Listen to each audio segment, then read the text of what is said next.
तुकोबरायांना लोहगावमध्ये आमंत्रित केलं होतं. लोहगाव म्हणजे माझ्या सोनबा ठाकूरांचं गाव आणि त्या ठिकाणी तुकोबराय गेले कीर्तनाला. लवकर गेले. गावातील लोकांनी सांगितलं महाराज या. महाराजांनी विचारलं सोनबा? नाही महाराज, आज सोनबा तुमचं कीर्तन वाजवू शकत नाही.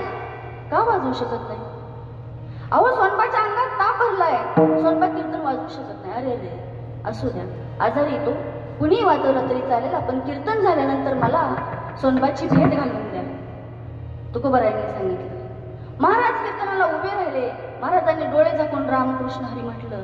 रामकृष्ण हरी म्हटल्याबरोबर त्या ठिकाणी पकवाजावरती थाप पडली आणि त्या ठिकाणी ती थाप पडल्यानंतर लक्षात आलं की ही थाप माझ्या सोनबाचीच आहे, अशी थाप दुसरं कोणी टाकू शकत नाही. तुकोबरायांना वाटलं की ही थाप माझ्या सोनबाची आहे. तुकोबरायांनी क्षणभर डोळे उघडून पाहिलं तर त्या ठिकाणी प्रत्यक्ष सोनबा ठाकूर होते आणि तुकोबरायांनी पुन्हा डोळे लावून घेतले. कीर्तन केलं. संपूर्ण कीर्तन रंगात झालं. अगदी नाचले, गायले, टाळकरी तुकोबराय सगळ्यांनी सुंदर असं कीर्तन झालं.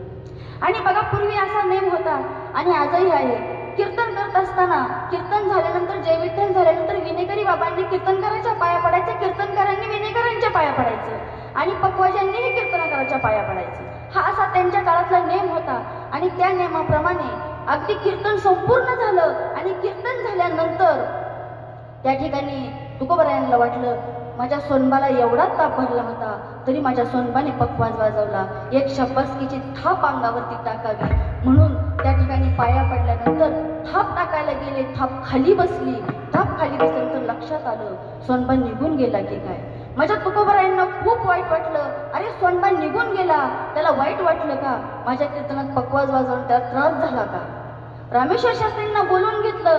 सांगितलं तुम्ही जा आणि सोनबाला सांगा मी बोलवलंय, 5 मिनिटं माझी भेट घेऊन जा रे, मला त्याच्याशी बोलायचं होतं. त्याच्याशी बोलणं झालं नाही. बिचाऱ्याला एवढा ताप असताना त्यांनी इतका सुंदर पकवाज वाजवला. त्या ठिकाणी बघा, रामेश्वर शास्त्री गेले, सोनबा ठाकूरांच्या दारावरची कडी वाजवली. कडी वाजवल्याबरोबर पुतण्याने दार उघडलं. सोनबा ठाकूर बेडवरती झोपलेले होते. पलंगावरती सोनबा ठाकूर झोपलेले होते. दार पुतण्याने उघडलं.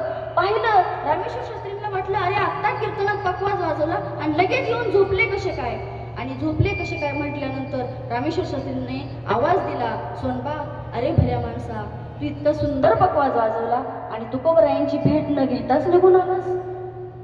त्यावेळेस माझ्या सोनबा ठाकूरांना एवढं रडू आलं, एवढं रडू आलं. माझ्यासारखा दुर्भागी कुणी नाही. माझ्या गावात तुकोबराय आलेत आणि त्यांच्या कीर्तनात मी पकवाज वाजवू शकलो नाही ह्याचं दुःख होतं. आणि त्या ठिकाणी आमचे सोनबा ठाकूर रडत होते आणि सोनबा ठाकूर रडलेले पाहून पुतण्या सांगतो की शास्त्रीजी या ठिकाणी काका आले नव्हते. रामेश्वर शास्त्रींच्या लक्षात आलं खरंच या ठिकाणी सोनबा ठाकूर आले नव्हते. त्यांच्या लक्षात आलं या ठिकाणी पकवाज कुणी वाजवलाय. सोनबा ठाकूरांच्या हाताला धरलं, मंदिरात नेलं. मंदिरात नेल्यानंतर सोनबा ठाकूर माझ्या तुकोबरायांच्या चरणावरती नतमस्तक झाले. नतमस्तक झाल्यानंतर डोळ्यातल्या अश्रूंनी तुकोबरायांच्या चरणाचा अभिषेक झाला आणि तुकोबराय म्हणतात, उठ बाळा, का रडतो? बाबा बाबा बाबा करून एवढा सोनबा ठाकूर रडत होता. का तर माझ्या गावात माझे तुकोबराय आले आणि तुकोबरायांच्या कीर्तनात मी पकवाज वाजवू शकलो नाही याचं दुःख होतं. तुकोबराय म्हणतात, अरे इतका सुंदर पकवाज वाजवला आणि आता का रडतोस, तुला जास्त ताप आलाय का? त्यावेळेस रामेश्वर शास्त्री सांगतात की महाराज, तुमच्या कीर्तनात लोहगावच्या सोनबानी पकवाज नाही वाजवला, तर या ठिकाणी पकवाज कुणी वाजवला तर पंढरपूरच्या सोनबा ठाकूरांनी पकवाज वाजवला.